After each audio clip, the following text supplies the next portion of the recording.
Welcome to Courageous Parenting Podcast, a weekly show to equip parents with biblical truth on raising confident Christian kids in an uncertain world. Hi, I'm Angie from Courageous Mom. And I'm Isaac from Resolute Man. We've been married for 21 years and have seen the fruit from raising our 8 kids biblically based on the raw truth found in the Bible. We can no longer let the culture win the hearts of children. Too many children from Christian families are walking away from their faith by age 18. And it doesn't have to be this way. It shouldn't be this way. Join us as we start an important conversation about effective parenting in the following world.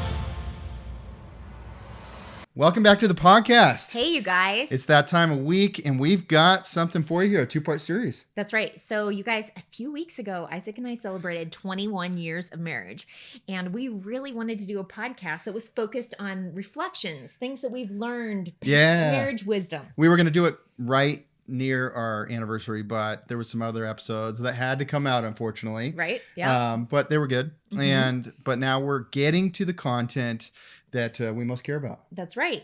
And so we're really excited to be sharing with you guys tips for a thriving marriage. Yeah. Things that we've learned. And we're going to do a little reminiscing, maybe share some stories with you too. Very practical. Because as you look back over 21 years, of course, from just thinking about, what's marriage advice? If someone comes up to us, we would give them advice. But if we reflect on the 21 years, looking back, what are the best decisions we made that we're so thankful we made those decisions? Yes, or even habits of things that we did regularly. That have yielded the most fruitfulness in our marriage and trickled down to our kids and our family. Yeah. Those are the ones we're giving. Yeah, so we're really excited to jump in. But before we do, we just wanted to remind you that there are a bunch of resources at courageousparenting.com. And we're going to list them in today's show notes, which you can find on the website, right? Yeah. And so some of those resources are the Parenting Mentor Program, which we have another one getting ready to start 6 week self-paced program. That's right. And so you guys can find out about that on our main homepage. We also have the Homeschooling Blueprint. Just about 1,000 people have benefited from that. I can't believe how successful and helpful that's been for people. So I just realized saying Homeschool Blueprint, people might not realize that this is a self-paced course also that has 6 main teaching videos in it that are great for people who are starting, but also really important encouragement and reevaluation for people who've been homeschooling a long time. And it's way discounted because it launched during COVID, and I've been meaning to go raise the price, but we've been so busy. So take advantage of that before Isaac has enough time on his hands to actually do that. Because it should really be more. It's 6.5 hours of curriculum. It's a 45-page workbook. It totally should cost more. Yeah, it's only, how much is it? $59. So super cheap. And then we also have the Christian Postpartum course and my book, Redeeming Childbirth. And there's other stuff as well. You can find out about that one at courageousmom.com.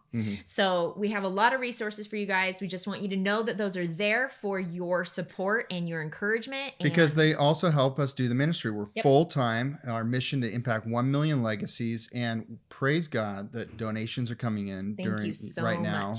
You guys know why. It's so important and so helpful. And so you can do that at courageousparenting.com/donate. And if you shared on social media or tagged us in anything or promoted the podcast or anything like that, just know you are part of the 1 million legacy movement. And thank you. Awesome. Okay, so let's dive in. Yeah. The first thing that's been kind of a routine, I'm going to call it a routine or a habit. I like routine better. We have been going on date nights since we actually were dating. And it never stopped. Dating my wife. I just love it. She is my favorite person to go hang out with. Aww. And I can't wait to do it. And sometimes I just go, hey, let's go. I know he does. It's actually great. But we've had seasons where we had little kids. We've had seasons where we've had older kids that were able to help and babysit, built-in babysitters. Yeah. And so we get that it can be difficult at times to get away. Yeah. And so we just, we wanted to encourage you guys to look up the podcast that's on unique date night ideas, because we actually went over a lot of really great ideas in that podcast. Yeah. And also, we have a date night one sheet that would be free for people if they wanted to have a more purposeful visioneering date night, which they can get when they become a subscriber on our website. Courageousparenting.com. Yeah. So, but date nights really, that wasn't something that was like a hugely known thing to do back then, but we just continued after we got married. And it really was a source for me that helped me to remember that I was Angie. And I was still the girl that Isaac fell in love with all those years ago. Because don't you sometimes get a little different when you're not with your kids? I mean, or the same people, but like when you're not getting interrupted, when you're able to just sit and think for a while and have deep conversations for a long time. Like you remember who you are. And that is so, so important for your spouses to remember who you are. And hey guys, you got to be intentional. It speaks volumes to your wife when you plan something, when you say, hey, let's go, and nothing's planned and you figure it out while you're out there. Just the initiative of wanting to spend alone time with your wife and showing that and arranging the sitter or whatever you got to do ahead of time. When you take it upon yourself to do that. Now, I didn't always initiate the sitter. You did sometimes, but I take as much initiative as you can to want to show that desire to your wife to go out. Hey, let's get a date night. And could you get a sitter or figure that out or whatever? Speaking of sitters, I've gotten a lot of questions whenever we brought up date nights just about babysitters. And I just want to, again, point you to the podcast. We did a whole episode on standards that you should have for a babysitter and how to find them. So go look that one up. I think it was at the end of season 1. But number 2 on our list was something that we talked about during premarital counseling. And I think that it's made a massive impact on us. And I know for sure it's been a positive thing for our kids not to hear this. Yeah. We made a choice not to say. We never said this word. The D word. Divorce. Now it's kind of a rule. It was like, you know how when you're in a game, there's rules, right? And so when we first got married, when we were about to get married, we kind of came up with some fair play rules, and that was one of them, that we were never going to use that word against each other to talk about, you know, in anger or anything like that. It's never been said in our vocabulary in communicating to each other about each other or our marriage. And we made that commitment in the beginning, and we've kept to that. And you might go, well, that seems simple. We have too, praise God. But I know that sometimes when people are emotional and angry, people get beside themselves and say things they don't truly mean.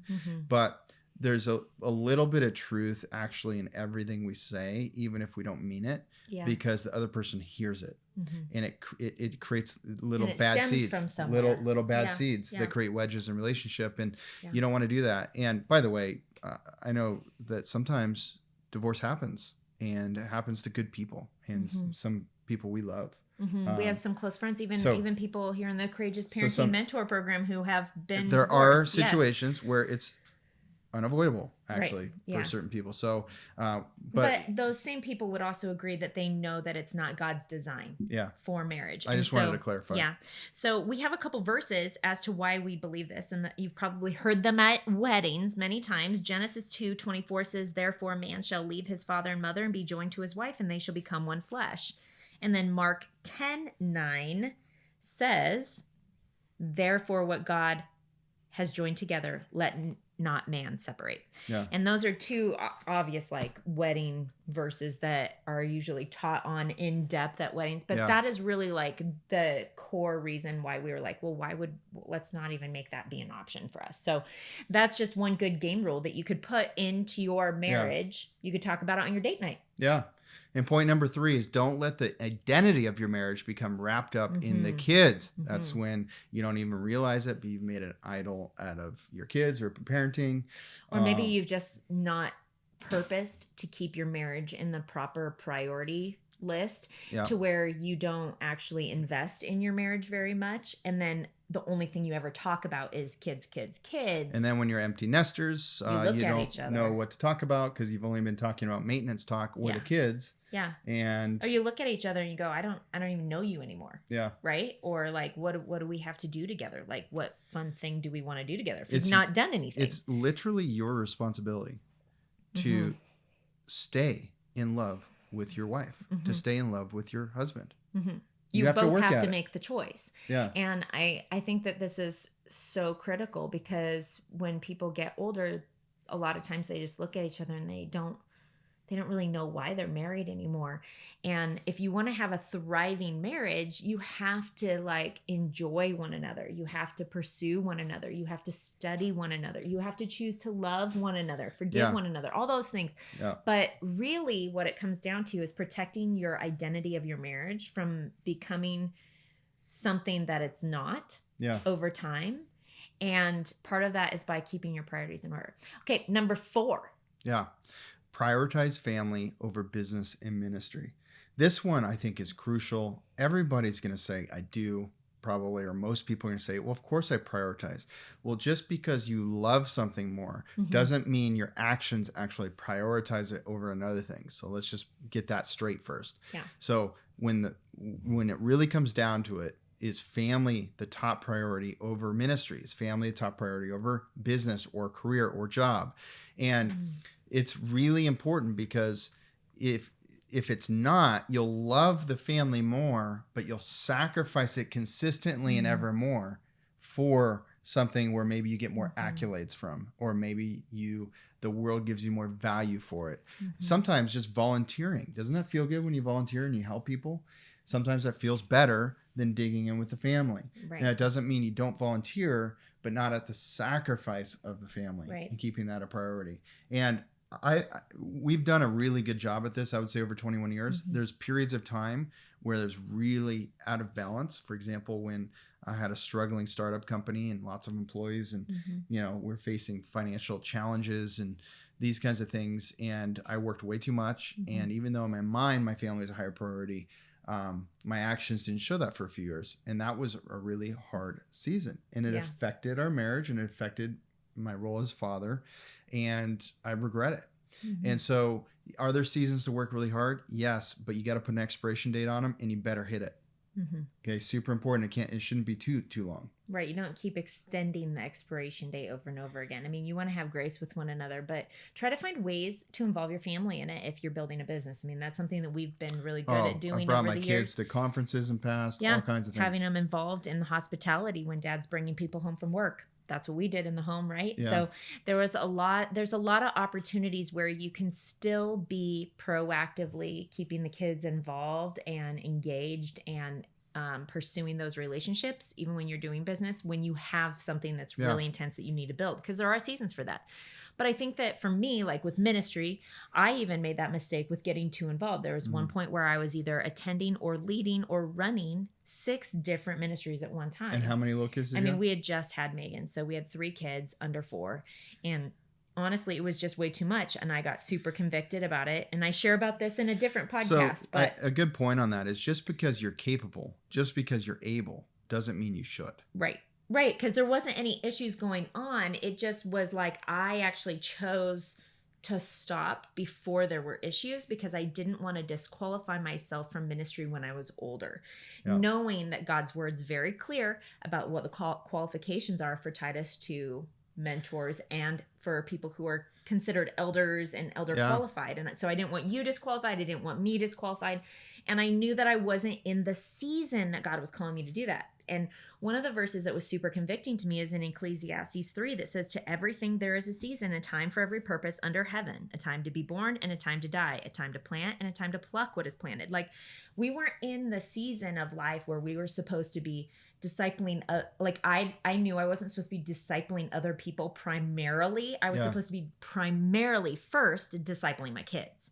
Yeah. And I couldn't do both because they were so little and had physical needs in a different kind of way than they do when they're older. Yeah. And that's part of God's design. That's why he has Titus 2 very clear that the older men are to teach the younger men and the older women are to teach the younger women. I even remember when I stayed elder, but I stepped back in my involvement.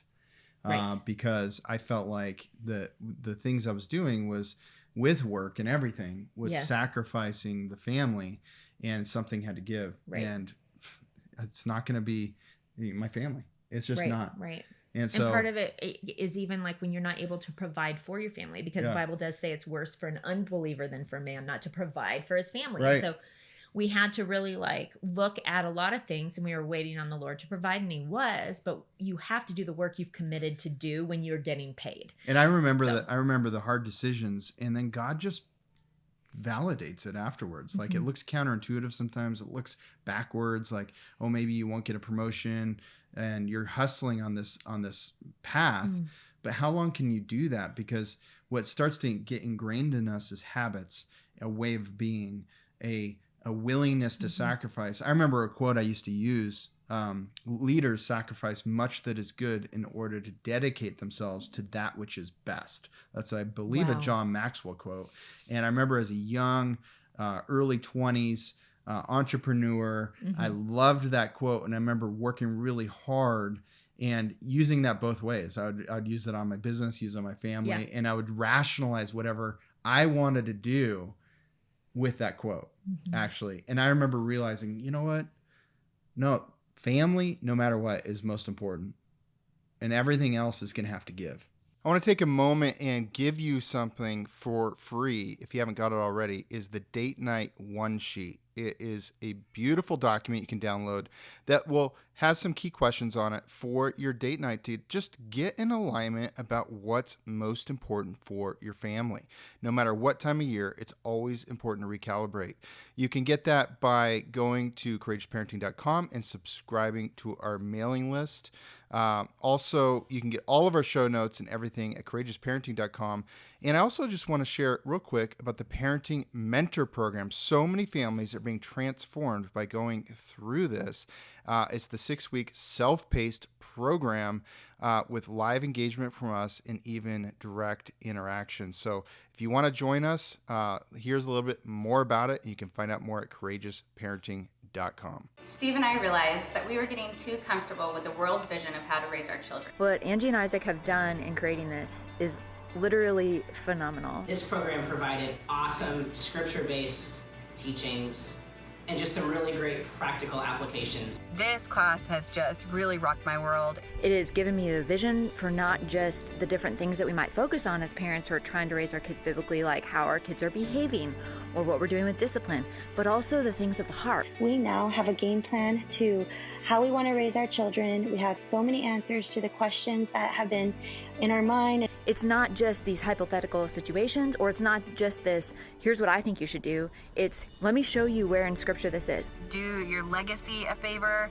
and yourself a favor and just do it. One of the best things that we've done this year, one of the best investments we've made this year, and I could not recommend it more. We're no longer fearing dark days ahead, but we're so excited to raise lights, to be leaders for the next generation. Right. And we really believe that if we kept our priorities straight, God would bless the other things. And he did. Yeah. He did. That doesn't mean that life's going to be easy. We've had really hard trials in our life for sure. But you know what? He's walked with them through us, and we've grown a lot from them. So just be aware of the season you're in. Are you in postpartum? Yeah. Do you need to cut back on hospitality for a season? Like, don't overdo it. Know your limits.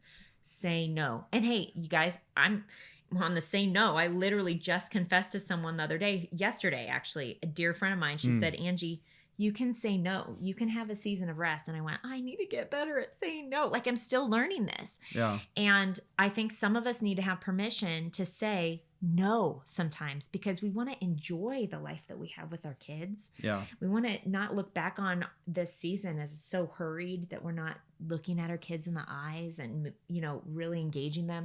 I have one last story on this. I remember the peak of my success when I was younger in business, and there was 40 people running similar organizations. We were entrepreneurs, but they were similar to what we were doing around the country.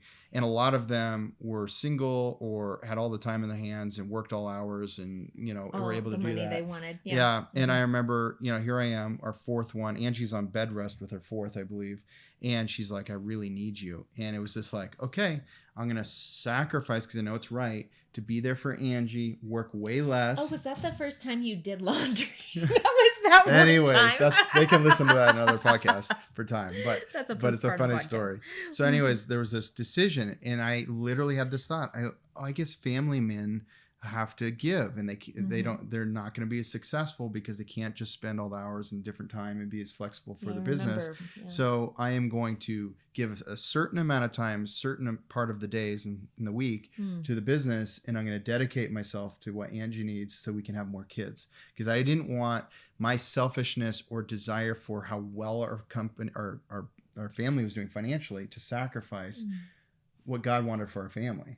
And I remember wrestling with that, and I caved. I call it caved. I caved into less success for the family. Now, sometimes that's true, but then I challenged them, like, why does it have to be that way? I remember this. And I wrestled with that, and I go, no, why can't both exist? Why can't I be successful and have a thriving family and spend lots of time with them? And I remember it was very counterintuitive, and I literally changed the way things were done. I literally changed all kinds of things, and God gave me wisdom for that because he knew I wanted to be obedient. And then the organization went from 5 to over 10 million, and what's never been done and still ever been done in that organization. So, and I cut my hours significantly to spend with Angie. So I just want to challenge that. Sometimes there's a give and take, and it does sacrifice some success, and sometimes it doesn't have to if you think differently. Very good. So we thought that it would be fun for us to we're going to kind of mix 5 and 6 together because 5 is building things together, and we're going to spend a little bit of time reminiscing, but number 6 is fun things that we've done together. But I just have to say it was hard for me to separate these because I think building things together is fun. We look back and we're so glad we did hard things together. We're so glad we took on projects. We had no idea what we're doing. And they were way harder than we expected. That's right. And they didn't always show the kind of fruit that we were expecting either, right? But we were working together. There was spiritual fruit. The biggest win was our marriage was nurtured because we went through tests because we just didn't stay comfortable. We're constantly pushing the envelope in the things that we're doing together. Yeah. And that has kept us really strong. And I relish that. So building things together, what are some of the things we built? Well, you guys, okay, so we've been married 21 years now. But before we were married, we actually met because we worked together. Isaac was my manager. He hired me. Yeah. And you were on a summer job. I was 6 weeks to work. Technically on summer job too, except I was running the business and she came in and worked with me, and that was incredible. I wasn't a believer and she just got back from Turkey. That's a whole nother story of how I came to know the Lord. I think we do share in one of the episodes, but that was an interesting summer. You worked for about 6 weeks, did a great job, went back to school. Yep. In Canada. I went back to school in the States, and and then I think then you got saved, and then the next summer we worked together to open a year-round office because you had graduated. I graduated college, opened a year-round office. And we were getting married at the end of the summer. You were my assistant manager. Yep. Nobody knew we were getting married. That was fun. Yep. And we worked really, really hard together that summer, and were able to pay for a lot of the wedding and a lot of the things from that. We worked really hard, and I was going to summer school and planning a wedding at the same time as helping build the business. And you guys, I mean, we worked really hard. We were up early, we were up late working. Yeah. But we were on a mission together, and we found out very quickly that we worked well together, which was kind of a good boot camp for our marriage. Not perfectly. There were times. Yeah, for sure. And then we started a family. And we started a family pretty quickly because we ideally wanted to wait a couple of years, but the Lord blessed us with Kelsey. Yeah. A few months after getting married, we found out, so we were married September. We found out just the day we got our Christmas tree in December, we found out that we were pregnant. And I got really, really sick. And so it made it really hard. I was lonely. Isaac was still working, building the business. And, working really hard. How hard? Let's just say it. I was working 7 days a week. I took first half of Sunday off to go to church and all that. Premarital counseling before church. I was so tired. And then church, and then time after church, and then I would go to work Sunday night. And then we got married, so there's no premarital counseling, obviously, but we were still taking that morning off for church. And, right. Yeah, and then the business, because of how it worked, you had to work on Sunday nights. I didn't have leaders developed yet to help me run things, so I had to do that. And my best assistant manager was now home. And we were still young and figuring out things in our faith and different things like that. Would not recommend that. It's really important that you have a day of rest. And we've learned that over the years, right? Yeah. We've also learned a lot of things. It was about 6 months of working 7 days a week. Yeah. And then I so during that time, I was really lonely, and we were starting a family in the sense of me being pregnant. Yeah. And I missed being in the office. So Isaac would invite me to be a part of as much as I could. I would come to team meetings and team night outs, and I'd bring cookies, and I was like the mom that came into the office.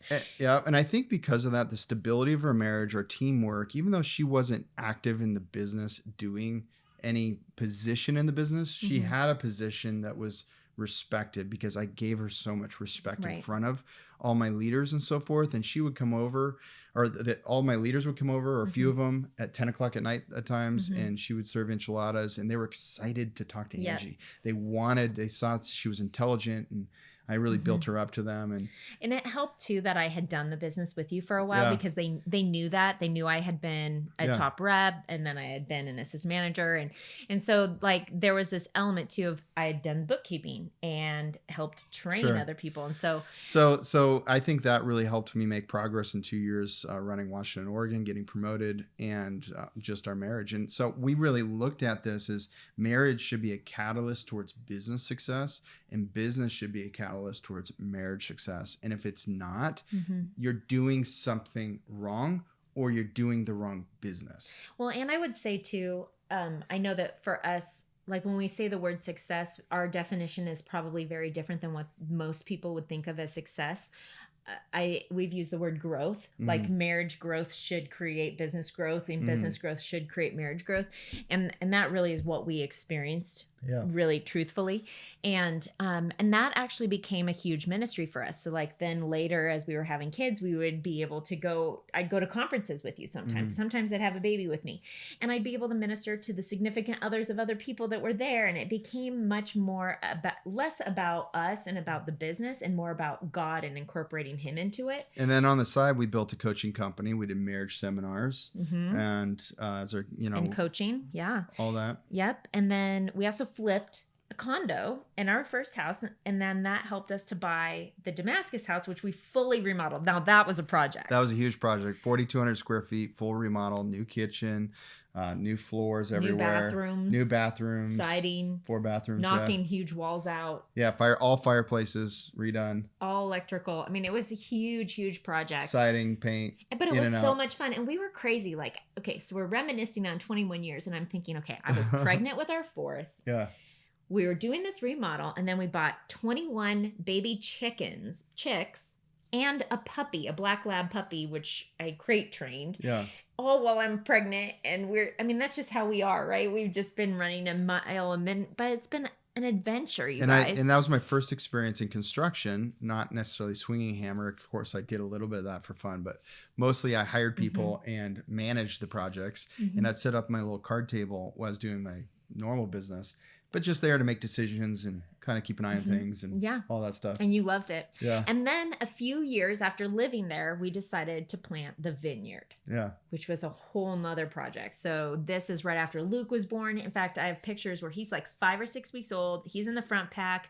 I'm hauling a hose. And here we are planting 1,283 plants and cultivating a vineyard with our kids that were all under 7. Viticulture or anything. No background. We had to find a mentor. Yeah. We hired a mentor. Vineyard viticulture mentor is what we called him.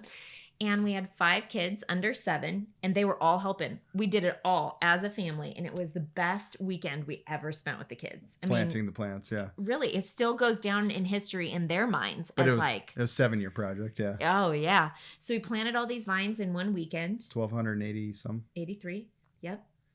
I have the memory of the exact numbers. I'm the detail lady. Yeah, it was incredible. We went out to dinner afterwards, and we were so exhausted, but we looked each other in the eyes, and we're like, oh, we did something together. Yeah, all of us, the kids, we got like beignets and special little drinks for them, and they're like, oh, we worked so hard for this. And it was the best. So building things together. Now, what we build might be totally different than what you build together. You guys, you might do art together. Or right. We play also tennis do together. Ministry together now, right? Like the podcast is a new thing that we've built in the last 2 years, the parenting program. So there are so many different things that you could do. But we also like to have fun. Now, obviously, you guys are going, okay, so that was all that you built together, but that sounds like fun. You guys are talking about it and reminiscing, and it was fun. But we also have loved doing specific things that were just for fun, like traveling together. Oh yeah, traveling has been amazing. We've been to France, Italy, London, Prague, Spain. Yep, Argentina, Mexico, Hawaii, many times. Canada. We've been all over the United States too, you guys. I think we've seen 48 of the states. I think there's only 2 we haven't seen. Yeah. So we have to make it to those last 2 on the next RV trip maybe. But we have enjoyed international traveling, just Isaac and I. Sometimes we take a baby with us. I know we took Luke with us to the Czech Republic, and that was just awesome. He was like the perfect baby on the plane and everywhere. Anyways, we had so much fun on that trip. My favorite, by the way, is Italy. I just love Italy. That was really cool. I love that they take a few hours in the afternoon to just sit and drink coffee. Yeah. I love that. We need to like institute that here. Oh. Well, you guys, we've also enjoyed just dreaming together, like having date nights where we're able to dream, doing hospitality, and then RV trips with the kids, camping, paddleboarding, going on date nights where we're rafting down the river. Yeah, just us, we've done so many different things. We even have gone to the shooting range, which was not my favorite thing to do. Painting pottery. That was not your favorite thing to do, but I loved it. Thanks for going with me. Yeah. But so sometimes, guys, you want to do something that your spouse, really likes to do that you maybe don't want to do. Lots of just going to see a movie, dinner, whatever. Yeah. Spontaneous. Yes. So weekend trips, just us. Mm-hmm. Lots of stuff like that. So it's important to have fun. We're thankful for that. We're thankful that we've built things together, and I think you've got to really look at that. And you know what? We've had different periods of time where we can afford different things and can't afford things. And one of the things 10 years ago, we bought the RV because we had a growing big family, and we're like, man, we want to be able to be spontaneous and go places. But we also felt like a responsibility to be able to maneuver our family to take care of them, even if there's challenging times ahead. So we were thinking that way 10 years ago. Which is interesting because we've used it for that. For example, just a few years ago with all of the smoke from the fires that was here, we had to evacuate because we lived in a really old ranch house and the smoke was coming in and our kids were literally coughing up ash. So we evacuated Central Oregon. We piled them all in the RV and we went to a little pocket in Fort Townsend, spent time with family and got away from the smoke. And then now, we've had to do that even here, right? Yeah. So I would say that, you don't always know what blessings are going to come from the decisions that you make, but we know for sure that now that we have hindsight, it's fun to have hindsight. Yeah. It's fun to be able to look back on 21 years. I think a combo of those two things is we've always wanted to not live with regrets. So we tend to proactively make decisions, knowing that if we don't just do it, here's the key thing someone once said, if not now, then when? And I think that. I'm like, oh, I want to get everything dialed. I need this certain amount saved first, or these things. And there's some prudence to that. Prudence is good, right? But at the same time, if not now, then when? A lot of times it's about our decision making that allows things not to happen. Yeah. And then they don't ever happen. Yeah. That's good. So the seventh principle, and then we're going to end with you guys with this episode, is that to have a thriving marriage, you need to seek the kingdom of God together. I have a verse here in Luke 12:29 that says, and do not seek what you should eat or what you should drink, nor have an anxious mind. Whoa, does that not apply to these uncertain times? Totally. Nor have an anxious mind. For all these things the nations of the world seek after, and your Father knows that you need these things. But seek the kingdom of God, and all these things shall be added to you. I would just encourage you to read up higher. I don't have time to dig into that now, but chapter 12, verse 22 through 34 is just phenomenal. Also talks about where your treasure is, there your heart will also be. You guys, this particular passage is about seeking the kingdom, seeking God first. And I think that is such a key element for a thriving marriage, because if you're seeking him first, all the things that you could dream of even in a marriage, those things will be added to you if you're both seeking the kingdom, right? Because you're going to be seeking to love one another. You're going to be seeking to forgive one another. You're going to be seeking all the things that are kingdom-minded things that God calls us to as believers that are really for our own good, actually. Yeah. And so we just want to encourage you guys with that seventh principle. And then our next podcast, we're going to go over the next 8 things that are going to wrap up what we've learned over the years. And what we look back and go, wow, we're so glad we did that consistently in our marriage, because it's led to fruitfulness 21 years later. So thanks for joining us. See you next time. Hey, thanks for listening to this episode. For more resources, go to courageousparenting and courageousmom.com for free online workshops, blog posts, and best-selling courses. Also, we wanted to quickly tell you about our 6-week online parenting mentor program. Isaac and I created a powerful biblical curriculum. Here's how it works. Each week, we release a video with a downloadable parenting packet to make it easy for you to incorporate those teachings directly into your parenting. This is an incredible self-paced program where we cover everything from obedience obedience training to overcoming mistakes most Christians are making. But more than that, it's a supportive community. You'll have access to our private online group, live webcasts, and the Courageous Parenting text message line, where Angie and I can send you weekly encouragements straight to your phone.